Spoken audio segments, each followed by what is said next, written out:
Hello, I'm going to share my idea of support super novice in this video. I think there's multiple ways to play this class, but this would be my preferred way that makes the most impact in my opinion. I think Suno support in a party can only replace genetic. Suno only has bits and pieces of the other support classes, but it doesn't have a resurrection skill, so it can't really replace any of them. Personally, I think genetics are still better at this role, but you can use Suno to replace a genetic and a Doram in order to fit another DPS into the team. So first, for stats, we want to max out Vit, Int, and Luck, and the rest of the points go into Dex.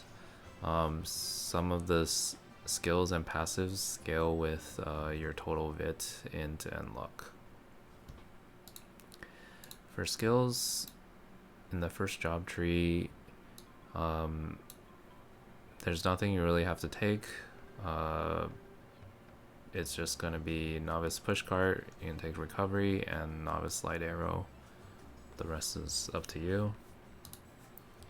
In second job, you only need 1 point in Novice Axe Mastery. Since we're support, we don't need to do damage. Rest of the points go into Hiding, Meltdown, Weapon Perfection, Battle Theme, Vulture's Eye, and Novice Unchained Serenade.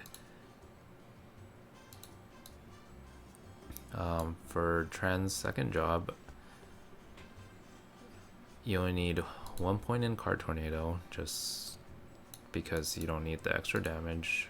The rest of the points will go into the rest of the skills.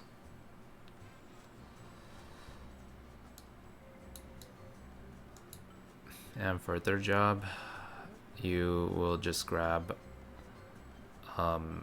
Merchant Mastery, Archer Mastery, and then everything else that you can. Ultimate Cartillery, I don't really like using this skill, but you also don't have to max it because all it does is increase the skill damage bonus, so there's no point. For equipment, you'll want to prepare 2 weapons. For the axe, you want to be on Hera. For the staff, I think it's currently bugged since it's only showing 2-handed staves, even though this is a 1-hand weapon, but for now you can use Nightmare. For shield, it's going to be Valk or Crack Buckler. Armor, you can use Rangrith. Accessories will just be Poem of Hope. For enchants, say PvP, these two will be Vit and Luck. Armor, you want Counter Crit. Weapon, you want Quicken CT. Same with accessories. For the subs, you might want to pick up Dex. Shield, anti-P damage or magic damage of your choice. Same with cloak and shoes. And the rest are all PvP as well. You might have to enchant for extra int or luck or vit, depending on if you reach the breakpoints or not. For Cogs, for the basic skills, you obviously want muscle block. You'll want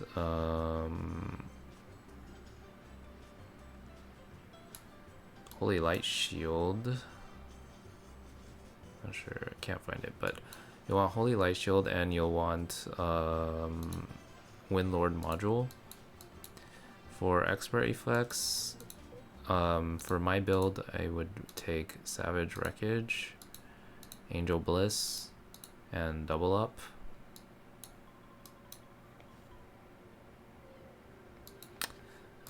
For Nexus, these are the modules. The reds don't matter. For yellows, it's just PvP, PDEF, MDEFs, and reductions. These are HPs and PvP wards. For the talents, you want range defense, advanced rescue.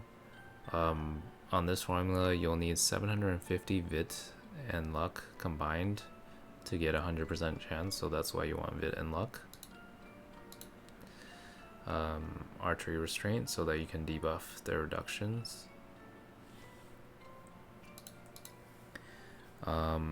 And homing strike if you ever cast ultimate cartillery. This will be useful. And the last one, you can take pacifist for crit damage resist. For sigils, it's just gonna be this Grand Aider one. And then the rest will be tank sigils of your choice. And Oblivion or Bubble.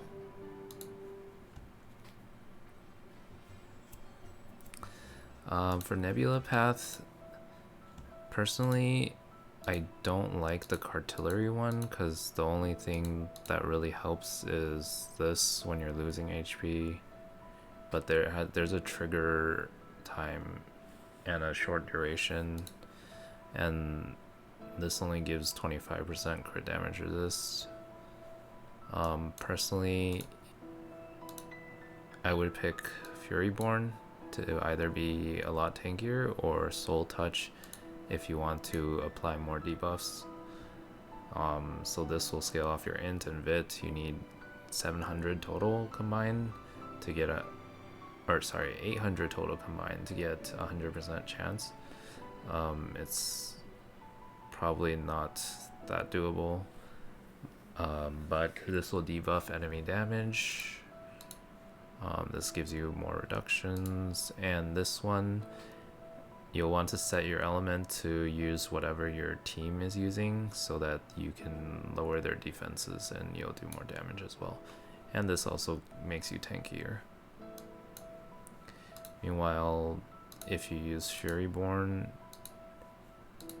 you'll be getting 50% reductions here and another 50% here, so it's a total of 100% reductions, which is quite a lot. For the core gameplay,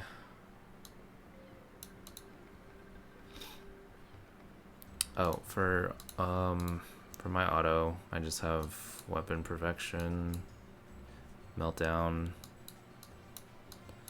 the Novice Unchained, and Card Tornado.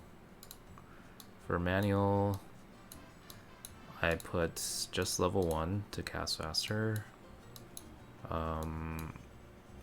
Novice Light Arrow, Hide, Recovery, Chaos Barrier, and Group Blessing. I think it doesn't really cover that many hits because it's only 4 hits each or 2 hits, so I only use this because of the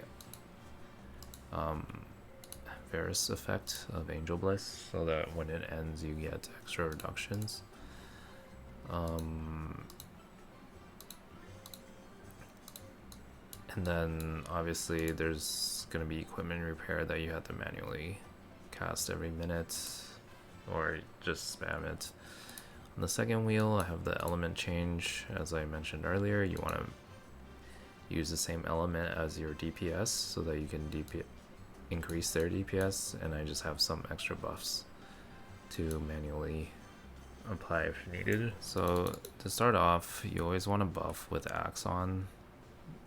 So when you turn on auto, it will buff Meltdown, so you get an extra reductions. We don't really have any other skills to use that are like ranged and good, so after Card Tornadoes you want to switch to the staff so that you can spam Light Arrow, which will be your way of putting debuffs to make them take more damage and lowering their DPS, and also breaks their stuff faster than if you were to use Smite or Card Clash, which is the only other skills that we have. You can also throw out grabs if you're playing GBG or something, because it's a little bit further. But yeah, it's a pretty high APM class, I think, to play the support well. Probably just play Genetic instead. Okay, that's it for the video. Thank you.